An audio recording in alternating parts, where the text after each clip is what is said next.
privileged to have today. We are privileged to have two speakers, both are vice chairs of a department. A very brief introduction from Mike. Many of our colleagues, particularly on the clinical part, know him extremely well without the need of any introduction. Mike has been an excellent leader in education for many years and a diagnostician, division head in anatomical pathology at VGH.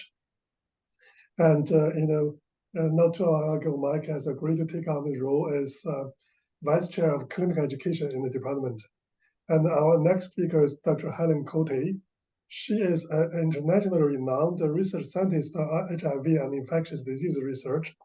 She has been the program director for our graduate program for many years, and recently taken on the role as vice chair of scientific education in the department. Today, both of them are presenting to us our strategic plan on the education domain for the next 5 years. Let's give the podium to Mike first. Please go ahead, Mike.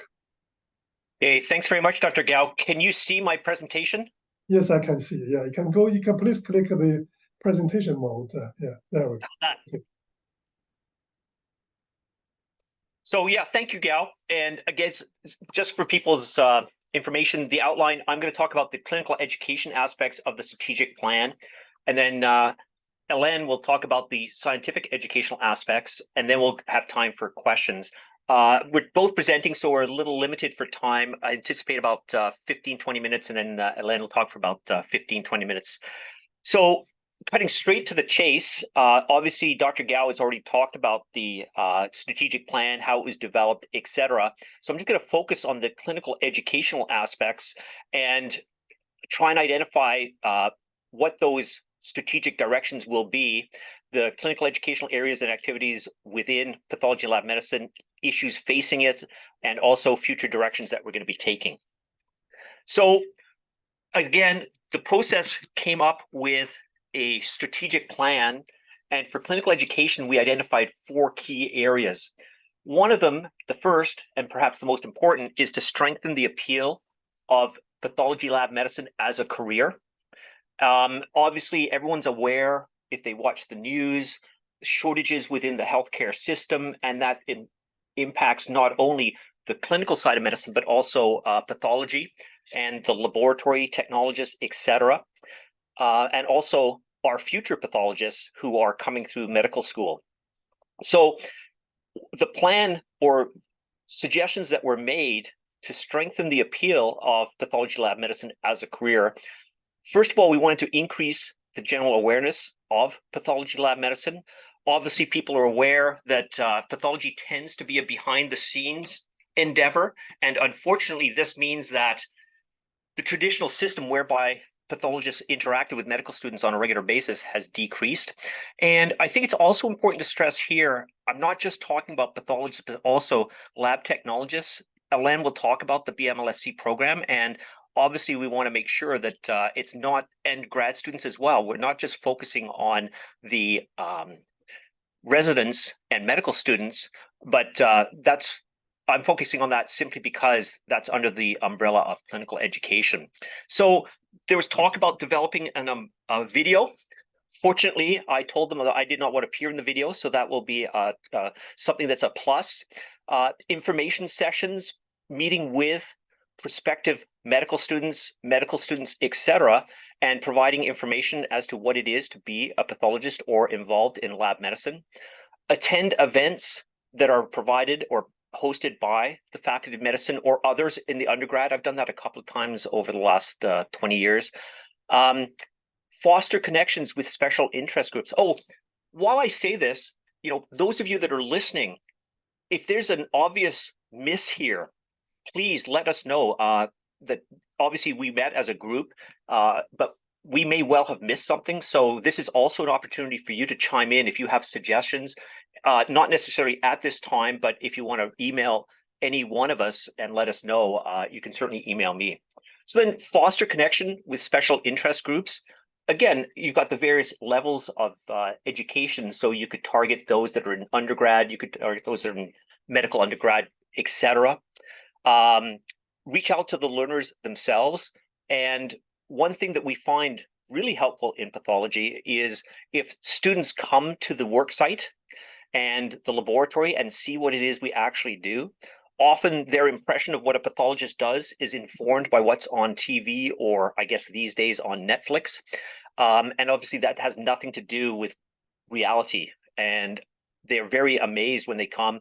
Sometimes they like to go to the morgue, see autopsies. They are often introduced to the core lab, and basically we try and expose them to all areas of pathology that are open to them. There's another thing that goes through the medical school called flex projects. And again, those of you that are listening, I would encourage you to get involved in leading a flex project with a student. It's not an onerous proposition, and I think it could be something as simple as allowing them to shadow you and see what it is that a pathologist does.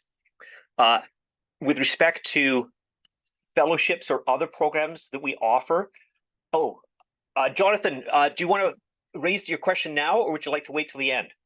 Could I just jump in on that flex? What I want to say is you can future-proof flex proposals so that you can leave it relatively broad. You know, in my case, I put something rambling, as I'm very good at, about pediatric and perinatal pathology, very broad. It doesn't have to be project-based, and then it can just sit in the flex portfolio. And I've had hits 3 years in a row of the same project title.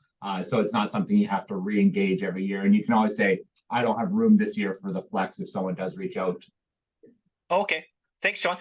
Just in order to make sure that we don't shortchange Helene on time, please leave your questions or comments until the end, just because I don't want to get bogged down and then have no time for Helene. So basically, we also have fellowships and other programs that we offer through the department. And for lack of a better word, I said we should advertise these. We need to raise awareness, essentially, make people aware that these exist, and hopefully attract strong and excellent candidates to those positions. Connect with other institutions. So BCIT, for example, trains technologists, and traditionally, the Bachelor of Medical Laboratory Science was to take individuals who had a technologist degree and then give them some additional training. And finally, mentor interested students. And I know, for example, I'm not sure if Michelle Wong's on the line, but she has a great group of students, and they meet on a regular basis. And, you know, mentoring individuals, I think, is an excellent opportunity to try and introduce them to pathology, especially, you know, those students who have gone through a master's degree in their undergrad before getting in medical school. Those are probably individuals that we could target and see if they're interested in pathology as a career. But offering mentorship is also very important. Second major aspect was to adapt education to meeting to the emerging needs of the labs. And obviously, there are new technologies that are coming to the forefront. Artificial intelligence, digital pathology, machine learning, big data, etc. All of these are going to be introduced into the labs over the next coming years, and being trained or educated in these areas is going to be very important to ensure that these trainees are aware and up to date on these methods that are being used. And it's just a matter of maintaining our curriculum and ensuring that it is in keeping up with the developments. I know that they probably still do a bit of electron microscopy in the medical renal lab, possibly at Children's Hospital, but you know, that sort of was 1970s. And these days, there's a lot of new technologies that we need to ensure are being, the students are being exposed to. And I think some of these new technologies are very exciting, and it may be something that attracts learners into our programs. Improve teaching effectiveness as well, because what is it? The sage on the stage approach apparently is passé. And there's all sorts, if anyone interacts with medical students or other students these days, you know, Zoom, etc., you have to be able to pivot and deliver in a style that adapts to the learning methods, I suppose, of the current learners. And multimedia I think there's podcasts. I have no idea what a podcast is. So people who are younger and more technologically advanced than me, I think we need your input to help develop these things. Very important, again, to integrate clinical and research learning experience.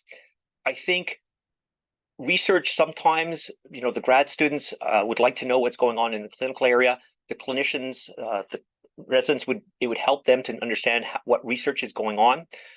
There was a proposal to create a research database for residents in the various programs so they would be aware of projects that were available and that they might be able to get involved in.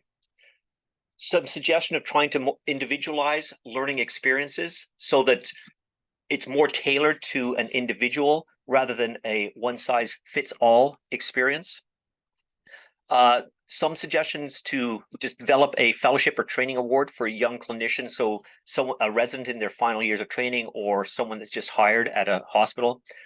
Expand the fellowship positions. We have fellowships in pediatric pathology, in transfusion medicine. Those are recognized by the Royal College. We also have some ad hoc fellowships offered at the various sites, breast pathology, GI pathology. And I think there's a demand for it. And I think that was something that we felt could be strengthened. Their certification program in lab quality. This is something, lab quality is very important and something that the labs get examined on a regular basis. There's the DAP, etc. And the certification program in lab quality was set up and is something that we feel is important to continue. The other thing we can offer, I suppose, as a department is professional development activities. And these could either be or include both the clinical PhDs, so clinical chemists, clinical microbiologists, etc., or the pathologists. And that could be done through various activities. We have the expertise at all these different sites, and that expertise can be tapped into to provide professional development for the people that are working at these sites. This includes, for example, expanding the CME offerings.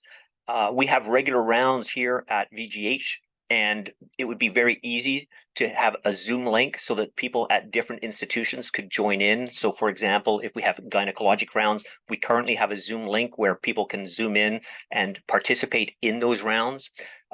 Access to webinars, lectures, etc. I think this is all with technology.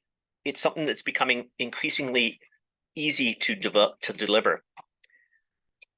The third major area was to foster teaching excellence and engage clinical faculty. And we need to engage with residents and clinical faculty early so that when they graduate or they join a particular hospital, they are eager to be involved in teaching. I was just talking to Dr. Yip, who is saying we have to have a call out for people, clinical faculty, who would like to teach, for example, in one of the 500 level courses. They're always looking for people. And if you're listening and you have the ability to get involved in teaching, I would encourage you to do so. If you know colleagues of yours who are not here because they're attending the Christmas dinner or Christmas lunch, I suppose, please encourage them to get involved. And anyone who needs to get in contact, you can always go through me. I can put you in touch with those that are involved in the actual administration of the programs. Creating a central repository of common teaching materials. Lectures are being given, and some of those are actually of use to more than just one area. And so we could give a list or create a repository of these lectures, webinars, whatever, that could be accessed by our departmental members. As I've just described, enhance awareness of teaching opportunities. Any suggestions you may have on how to reach out to clinical faculty and let them know of what opportunities are available, I think that would be fantastic. Similar to what I talked about in the previous number 2, identify role models. And, I know Michelle has been involved in the education, student affairs. And the more role models that these students and learners see, the better or the more likely it is that they will follow us into these particular areas. Also, I think supporting the development of teaching skills, very, very important. Some people, they find teaching daunting, and there's certainly a lot of material that's available to support through the Faculty of Medicine that we can provide. It's important to recognize and reward clinical faculty.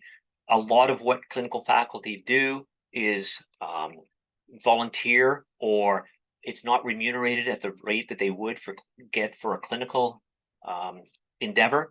And so recognition and rewarding clinical faculty is extremely important. And it doesn't necessarily have to be financial reward. I think people are they like to receive, letters thanking them for their participation, etc.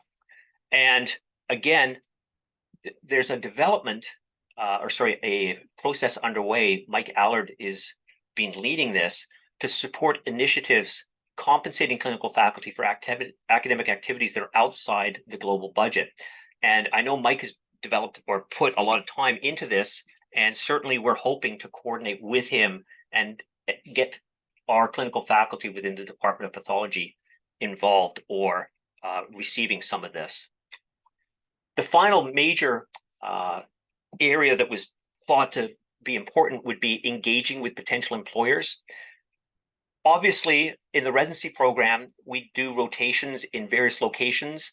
And historically, this has always been with a mind to putting those residents into areas where they may actually be looking to hire. And I think that provides an opportunity for them to work with potential sites and develop a rapport with them, create fellowships for clinical PhDs. That's the PhDs that we have, the clinical PhDs program. In order to train them, then we need to have the ability to have a fellowship program. It's sort of a catch-22 though.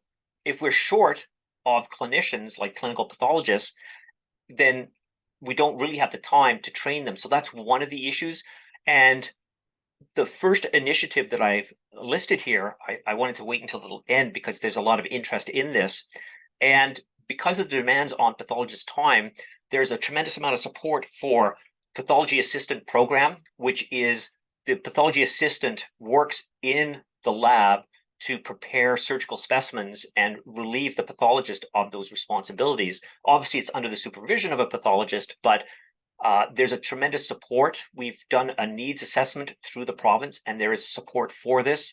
It is actually progressing. We will be meeting with the Dean's Executive to discuss on a broad overview, and then hopefully discuss with the government to see, and there may be an update on that probably early in the new year.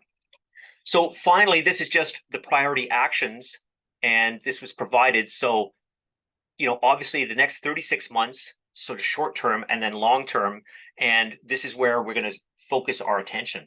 And I see at that, it's just gone exactly 20 after. So if you could wait for questions until the end, and I'll pass it over to Helene, which means I have to stop sharing. There you go. Was that okay, Helene? Yeah, it was. Thank you, Mike. And as a segue, I will say that some of what I will say, there'll be a little bit of overlap with what Mike said because, we're both in the education realm. So, and I would also just say that I have built my presentation slightly differently in that I will present what the strategic plan is, but also I'll try to give a brief, some information about what is already perhaps ongoing toward trying to address some of these strategic actions, for example. So I too wanted to just briefly acknowledge that we are on the unceded traditional territories, but I also want to acknowledge all the people who have contributed at many stages during the strategic plan. And I don't expect you to see and read all the names. There are many, as you can see, and that's the main point I wanted to make. And I'm very, very thankful for all those who contributed at the very stages. So the core pillar number 2 of education, its goal is to educate, develop, and mentor future and current practitioners and researchers and to meet evolving societal needs. And this is what guided us when we were developing the strategic plan. And it's embedded in the other aspects of the strategic plan, which is research, collaboration, etc. And Mike just presented the clinical aspect of it, and I will concentrate on the scientific education side of things. But keeping in mind that there is a lot of overlap between the two, because we should be working together toward a common goal. So what we are meaning by scientific education in pathology and lab medicine includes the Bachelor's of Medical Laboratory Science, which has up to 48 students at a time. The graduate program hovers between 65 and 70 students, and the postdoctoral fellows, which are about 33 at the moment, that are appointed through pathology and lab medicine, keeping in mind that there are many more postdoc fellows working with PIs in our department that may or may not be appointed through pathology. So the strategic priorities, they're essentially very, very similar to Mike's priorities, and they're proactively engage with potential employers, including in academia, healthcare, and the private sectors, to ensure that we develop and maintain educational programs that are relevant and that address the needs of all these stakeholders. To continue to adapt the curricula and learning opportunities to meet those emerging needs, not only current, but also future needs, that would be guided by discoveries as things progress. Thirdly, to promote and recognize excellence in teaching. We do, again, recognize that it is a very important work that is done by teachers and then often not sufficiently or adequately recognized, and there's work to be done in that area. And then strengthen the stability and sustainability of the program so that no, it's not dependent on any one person, but rather is basically a machine that can keep on going. And so the format that I'm proposing to present these things today is each time I will show you a priority action in bold on the top left of my slide. And on the right, I will give you some pointers as to what is ongoing or is planned to be happening in the future to try and address these actions. So the first one was to recruit a full-time teaching faculty as the new director of the BMLSC program with an anticipated start date of July 2024. So this has already started. An ad was posted. A search committee was established, and it has already screened 26 candidates, interviewed 5 virtually, and we'll be inviting 3 shortlisted candidates for in-person or hybrid interviews in January. So I watch for an announcement, because these will be at Point Grey, but also with virtual Zoom. And the dates are pretty much set. It's going to be January 10, 12, and 26. So during this process, we invite people to see their presentation and give us feedback if they wish to. Another action was to develop and implement a plan to introduce a co-op option for the BMLSC students. And at the time of the strategic planning, this had already been initiated. We had secured support from various deaneries. And at this stage, to give you an update, the co-op category 1 application has been submitted November 1st. Thank you for a lot of work by UCO. We are borrowing at the moment co-op courses from another program until we have our own Senate approval, because this is a rather long process. But the co-op option has been offered to the September 2023 intake of students, and 8 students have applied for the co-op program. We have 6 positions to offer, so 6 out of the 8 will be selected. These students will start their placement in May 2024. So expect that the co-op program may start sending you emails to let you know that if you want to post a job for those co-op students, you may do so. And anybody who would like to be put on a listserv to get this information, let us know or let UCO know. Watch out for announcement about this. That should be coming soon. Another action was to really work at attracting BMLSC students because we have not always filled our seats in the last couple of years. some of it due to COVID, but some of it due to other programs that are opening around the campus and are competing with us, I could say, to be honest, and including attracting international students through various activities, including the Vancouver Summer Program. So some of the things that have already taken place that Amanda spearheaded was some changes to the prerequisite requirements, which were an impediment for some students to get admitted because they were interested, but they were missing a course, and the course was difficult. It was difficult for them to acquire that requirement in time. So this has now been approved by Senate. The VSP program, which was halted during some COVID years, has now resumed and took place last summer and was very well attended. Yuko Yikigami-Lee, who's joined us as Associate Director of the program, has held several info sessions with year 1 and 2 students and has held some Go Global info sessions. And I think we are already seeing the reward of our work. We already have way more applications and they're still incoming than last year. Updates to the websites are also something that will be taking place to try and attract these top students to the program. And then, of course, one of the goal will be also to adapt course content, so to make sure that we are current with new technologies and that our courses are as updated as possible.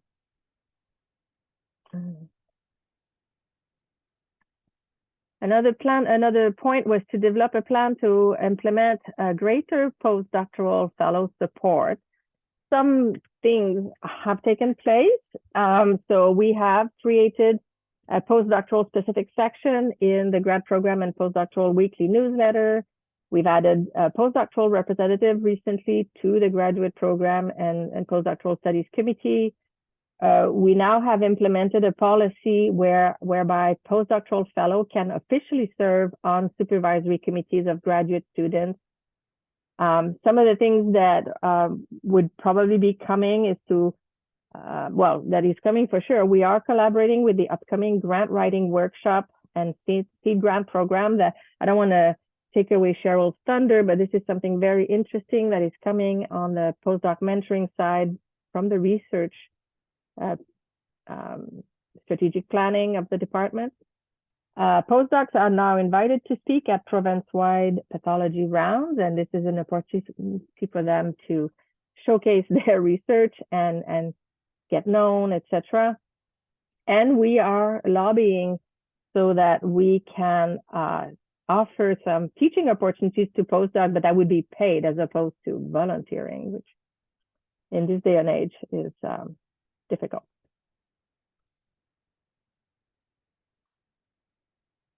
We want to develop a database to track all teaching activities and have a bank of teaching materials. So this serves several purposes. First of all, to better track what teaching is done by whom, so that we can be more equitable, we can know where there are opportunities for teaching, and we can know where there is need on the faculty side to teach, as well as needs on the course side for teachers. So a database has been established. Its second year of it is being finalized. And I want to point out that a lot of the data there is coming from the faculty activity database that you are asked to fill every year. So a big thanks for doing it and to doing it as accurately as possible. For example, there was a note about scan your CV for the word "to" present, so to make sure that if a course is no longer offered, you're not saying in your CV that you're still presently teaching it. We will, as Mike mentioned, establish a bank of teaching material and syllabi, so that if somebody comes in to teach in a course, that they start with a lot of material to help them get going. And to see what are the needs to complement what already exists. We want to facilitate access to information to match faculty who need teaching and course that need teacher. Something that was also echoed, I think, by Mike, and there's clearly a need to better do that in a more deliberate way. And along the same line, we want to develop a system so that we would facilitate matching between clinical faculty who want to engage in research and undergraduate med flex students, the MLSC Path 438 students, directed study students, summer students. So if somebody has an idea about a project, there would be some place where they could put it, and this a trainee could get basically self-matched that they want to go work with them. A reminder that, of course, teaching is required for promotion, and too often it's a discussion that takes place a little late. People scramble to get the teaching that they need for their teaching dossier, etc. So we want to try to be a little more proactive. So if you need teaching, please contact us, and we will try to establish a better system for all that.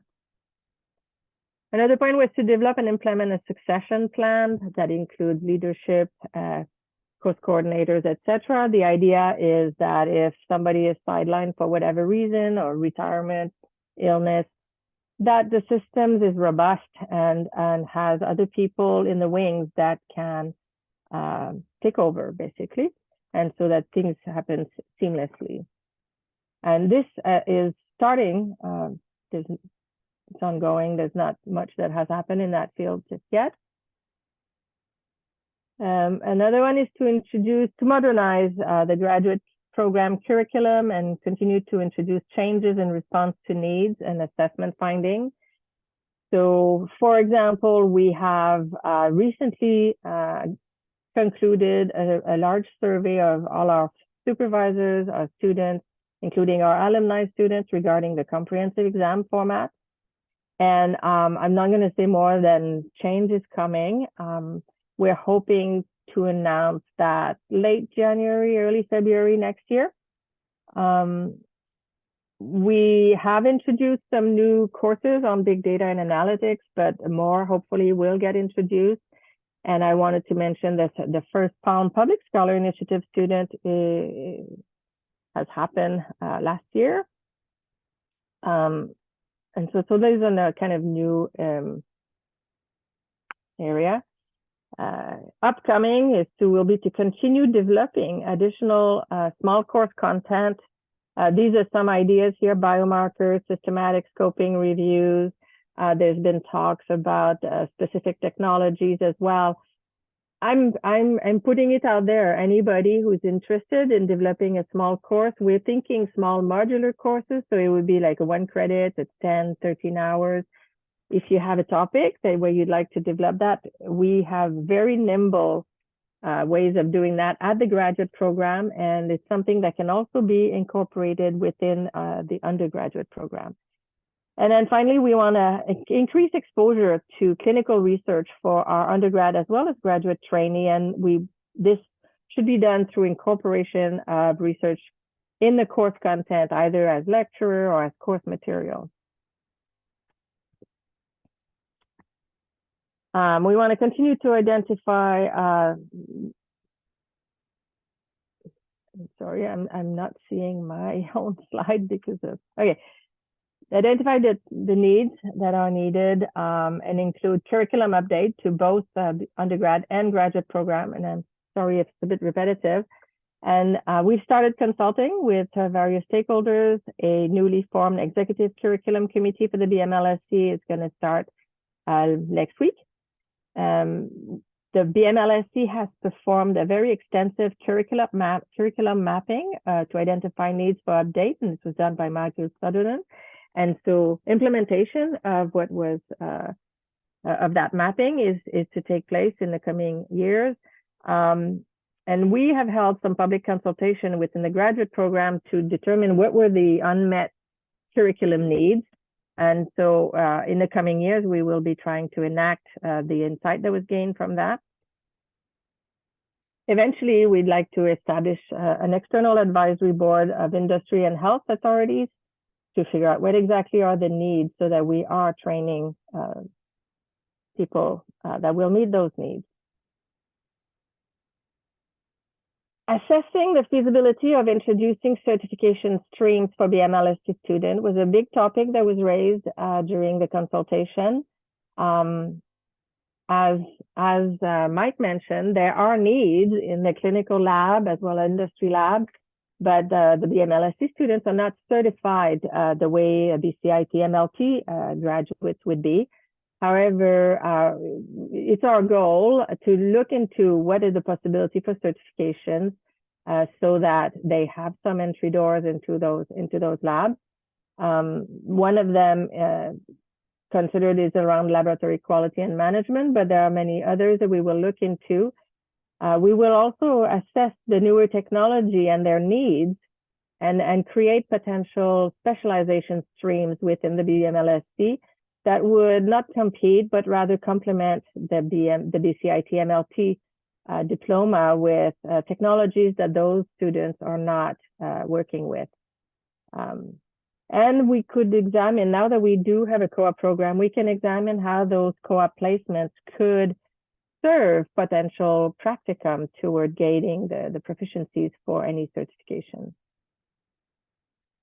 We want to reintroduce a structured peer evaluation process, which has kind of fallen on the wayside in recent years.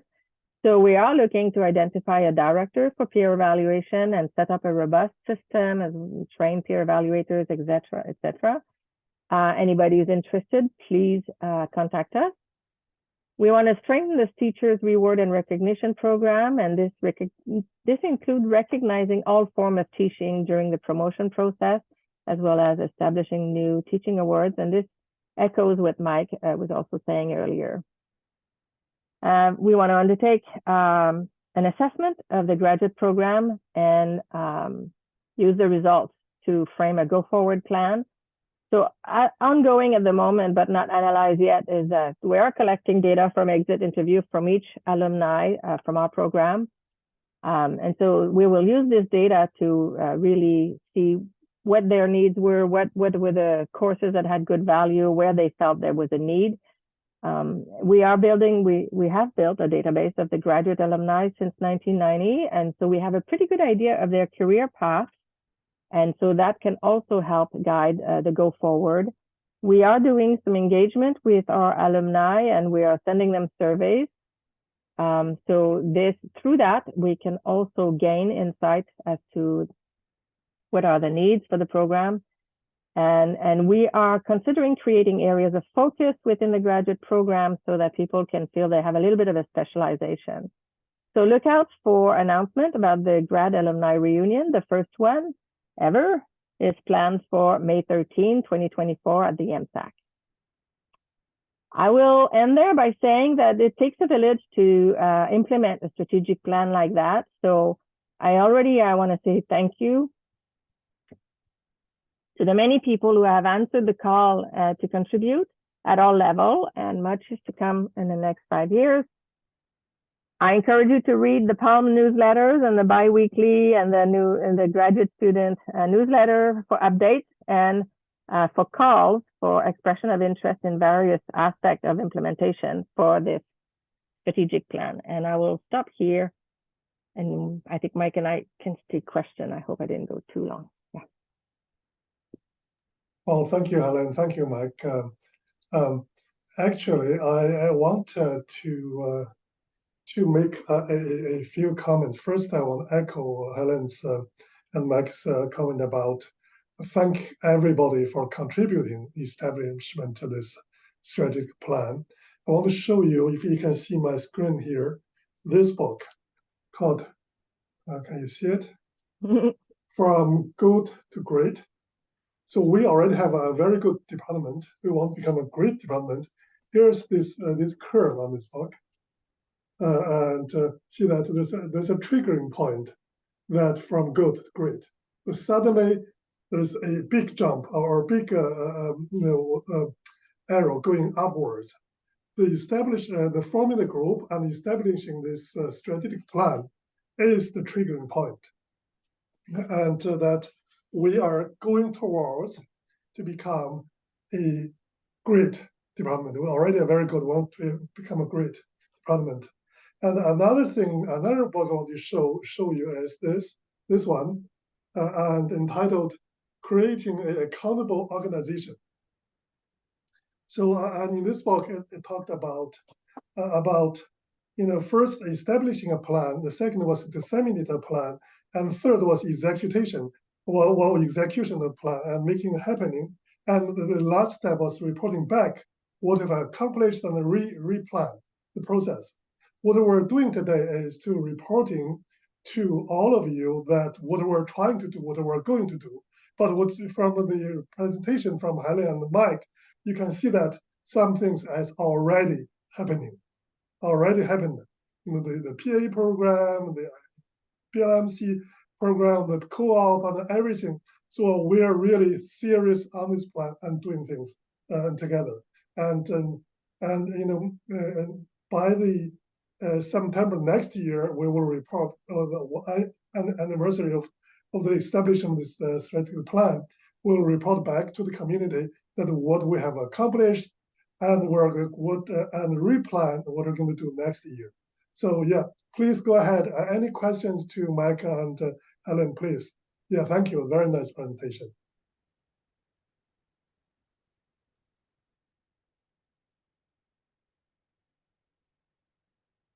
The silence is deafening. Mm-hmm. I guess our presentations were so clear. Mm-hmm. Well, everybody's eating on the side. I did have a small Exactly. question about the Flex program. So the Flex Dan, it's hard to program, hear you. Oh, I'm sorry. Maybe it's because the wrong mic. I don't know. Yeah, this is much better, Dan. Oh, yeah, that's the reason. I was talking into the wrong mic. The Flex program is, does the student come with some funding, or is it just like part of their, I've never seen this, is it just part of their, It's part of the medical student curriculum, Dan, and it goes through the years. There's no funding that I'm aware of. So it's not like the summer studentship program or others that are offered where there is actually some funding. This has no funding attached to it. Yes. But they are mandatory courses that students have to do. So and if I recall, there's a portion of it in year 2, I believe. I know there's a portion where they have a block of 6 weeks to do research. And then there are other smaller blocks that take place. Like I have already, and you don't need to be a clinical faculty necessarily to take a Flex student. Because I have one right now who's writing a paper. Like we have a data that was already collected. He had an interest. He's taking the data and he's writing the paper out of his Flex. He's going to get a publication. And so it can be lab based, and it can be. How much time do they have? I'm trying to figure it out. Like the Flex courses. It goes over 4 years, but as Helene says, there's different amounts of time. And in fact, there is time in 4th year, and I can't remember what it is, but some people may have a project that goes that entire length, or other people may just have a project. Like could be longitudinal. Exactly. Okay, so I have it here. At the end of year 1, they have Flex Med 419, and that's a block of 6 weeks full time. So often that's when the students will initiate a project.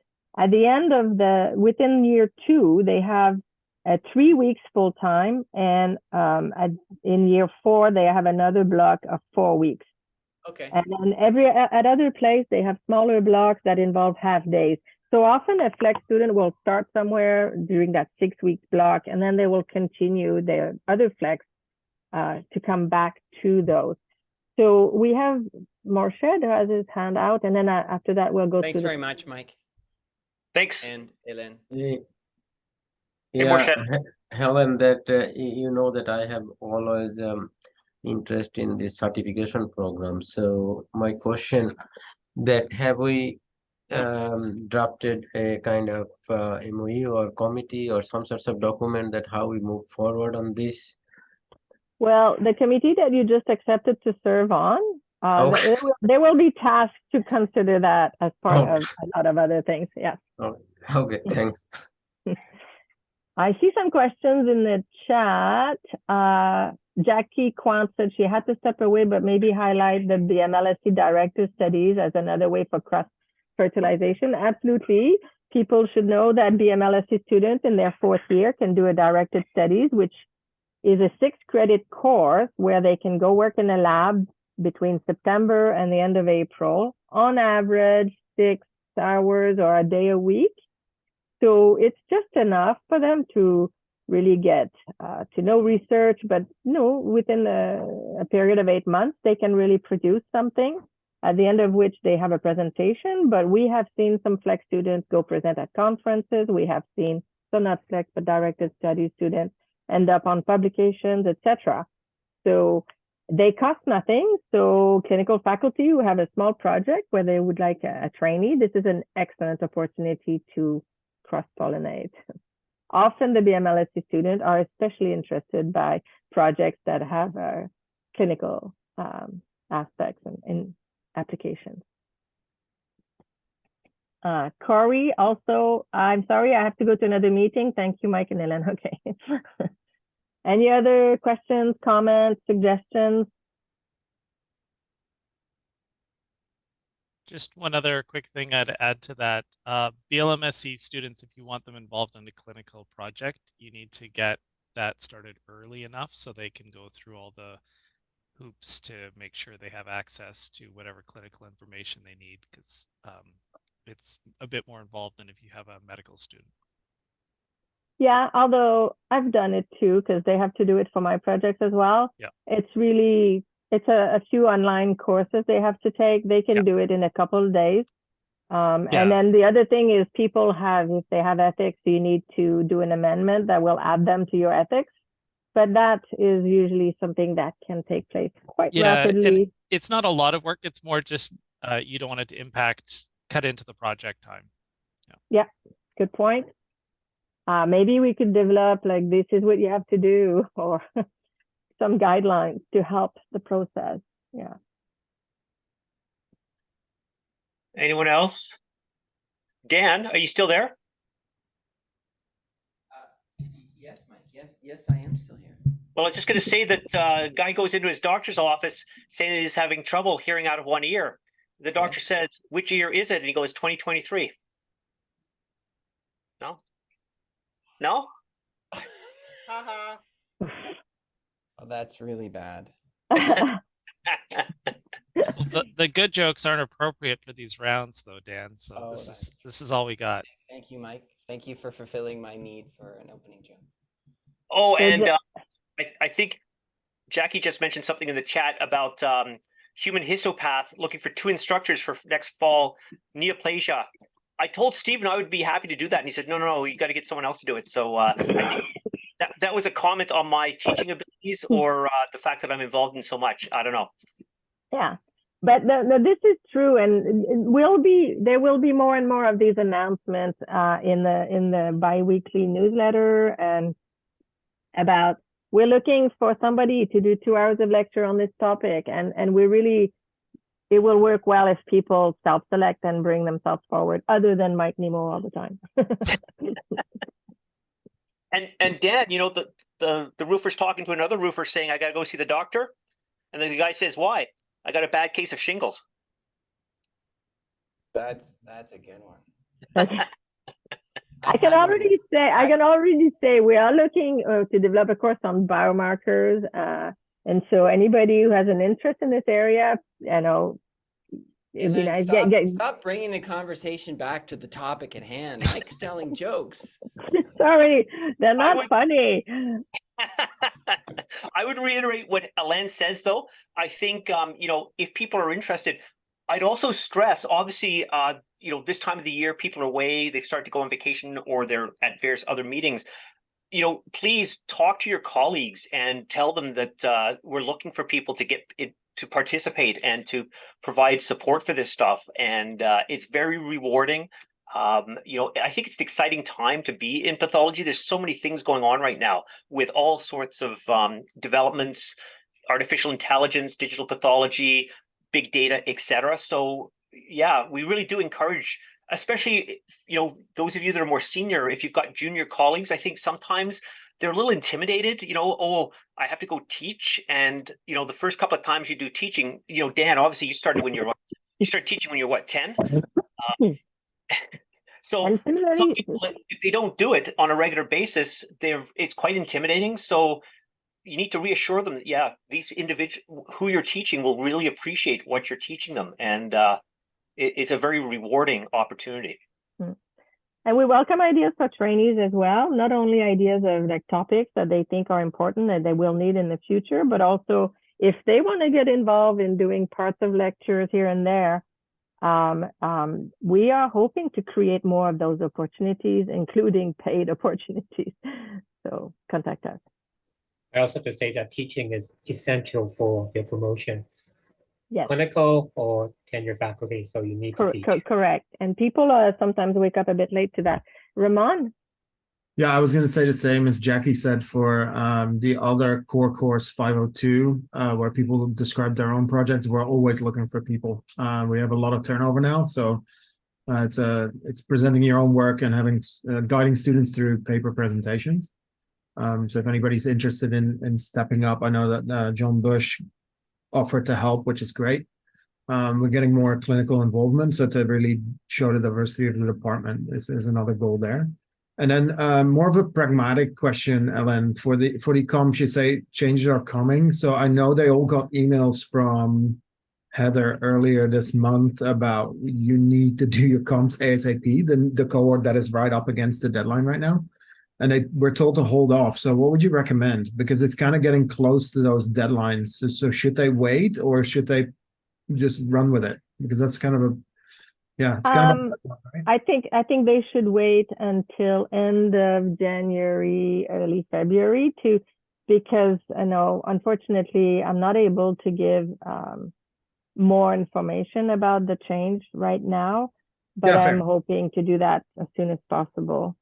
And so we will be more lenient on them. I am meeting all of them right now, and those who are close to that deadline, I am telling them to hold off. Okay, good. Yeah, I just wanted to say that out loud because I know a few of them are on the call here. So yeah, awesome. Thank you. I guess just one last comment in the chat. Doug Morrison, love your jokes, Mike. Very intelligent guy. How much are you paying? There's another comment from Jackie in the past 501. Foundations of Human Histopathology, we're looking for 2 instructors for the next fall. Neoplasia, please contact if you're interested. Yeah, and Jackie, as I say, I'm happy to help out with that. And you know, if Stephen puts the kibosh on me being involved, I can put you in touch with others. Mike, you can have my lecture notes if you want. Oh, thanks, Steve. That's terrific. Mike, I just want you for the jokes, but then we need you every session. But that's okay. Right. But yeah, thanks a lot. We look forward to that. I'll chat with you. I'm happy to help, Jackie. All right. If there are no others, I think we can go to the food. Thanks, everyone. Thank all of you. Have a very nice holiday, and we'll thank you. Enjoy your Christmas. Yeah. Thank you. Actually, I think there's another. Isn't research presenting next week? Oh yes, yes, next week. Yes. So Cheryl is going to be presenting about the strategic initiative around research, right? Yes. We'll see everyone. Yes. Stay tuned. Thank you. Thank you all. Bye, everyone. Bye.